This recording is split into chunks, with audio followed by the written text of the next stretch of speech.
जितना चोर भागेगा इंग्लैंड भागेगा। विजय माल्या, मेहुल चौकसी, नीरव मोदी। स्विस बैंक पुराना हो गया। अभी ज्यादातर पैसे कहाँ रखे जाते हैं? इसे कहते हैं पैसा की धुलाई। अच्छा, इसमें सबसे ज्यादा फायदा किसको है?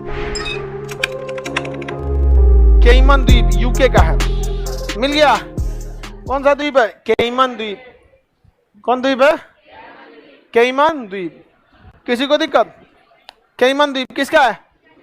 यूके का। अभी स्विस बैंक जो है ना पुराना हो गया, अभी सब लोग फेमस हो। अभी स्विस बैंक में कोई पैसा नहीं रखता।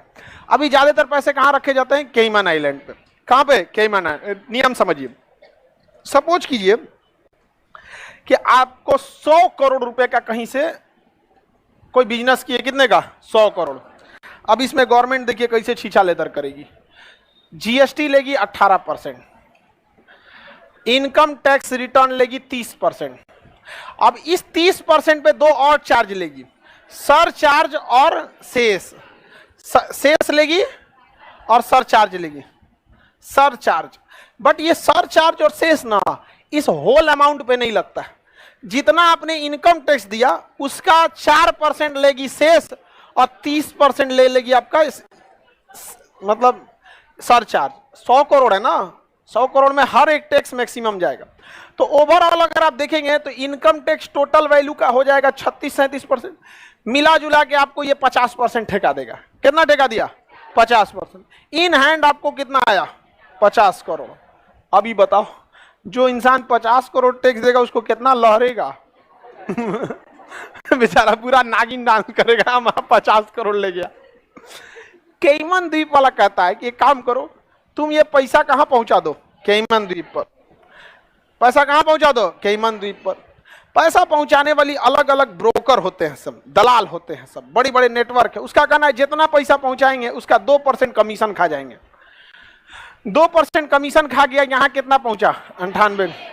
ये कहता है कि हमको ज्यादा नहीं देना है, हमको बस तुम 8-10% टैक्स दे देना। तो 8-10% टैक्स दे दिया तो कितना बच गया? 90%। अब यही घुमा के कहाँ आएगा? भारत। हम कमाए हैं जो जीएसटी दे आपको, हम तो केमन द्वीप से ला रहे हैं। इसे कहते हैं पैसा की धुलाई, मनी लॉन्ड्रिंग। पैसा की धुलाई। ब्लैक से हो गया व्हाइट, काला कपड़ा व्हाइट, चौक गए। समझ आ गया कि नहीं? कपड़ा की क्या हो रही है? धुलाई।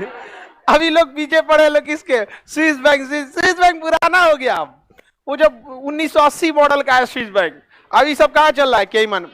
अच्छा, इसमें सबसे ज्यादा फायदा किसको है? ब्रिटेन को। कोई मतलब, बिना मतलब का। अच्छा, ये जो पैसा पहुंचाने वाले 2% कमीशन खो रहे इंग्लैंड के ही हैं। इतना चोर भागेगा इंग्लैंड भागेगा। मेहुल चौकसी, नीरव मोदी, ललित मोदी, जो ये नहीं आईपीएल घोटाला का मैटर, विजय माल्या, जो भी भागेंगे सब कहां भागेगा?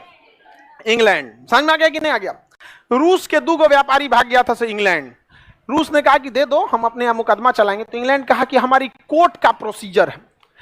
इंग्लैंड का कानून और भारत का कानून बिल्कुल सेम है, कोई अंतर नहीं है।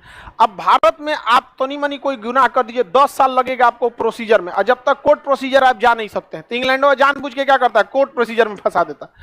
पुतिन का अच्छा ये बात है, कोई बात नहीं। तो लोग जहां होटल में रुके थे ना, उस होटल में 1 महीना से जहां रुके थे सब, भाई वहां घर तो है नहीं, कहीं किराए पे रहेंगे।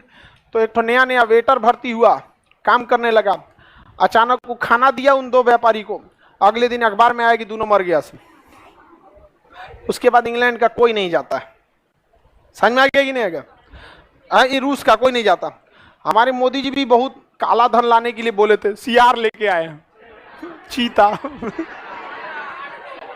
हम लोग को लगा काला धन लाएंगे, उस सियार बालू का करेंगे लोग। खैर अच्छी बात है, वो लाते रहिए, सियार लाइए, घोड़ा लाइए, डायनासोर लाइए, भाई काला धन भी ले आइए, है कि नहीं? लेकिन मोदी जी ना गजब गजब काम करते रहते हैं, अनएक्सपेक्टेड। कहियो देखिएगा ना जहाज में हाथी भर के लाएंगे। हालांकि चीता नेचुरल रिसोर्स एक तरह का कहिए, बायोडाइवर्सिटी के लिए अच्छी बात है, लेकिन उससे भी जरूरी हम लोग का काला धन कहाँ पे अभी है? केमन द्वीप पर। किस पे है? केमन द्वीप। समझ रहा है पैसा की धुलाई कैसे होती है? कपड़ा लॉन्ड्री में देता है ना धुलाने के लिए, ये क्या हो रहा है? मनी लॉन्ड्रिंग, अक्सर अखबार में सुनते होंगे मनी लॉन्ड्रिंग। ये बात हम लोगों को पता है, सरकार को नहीं पता। हाँ, आप क्या समझते हैं ये 2% पहुंचाने वाले लोग हैं, ये कोई प्राइवेट आदमी है? यही सरकारी आदमी है सब। लाओ ना, हम अपने हिसाब से पहुंचा देते हैं। समझ में आ गया कि नहीं आ गया?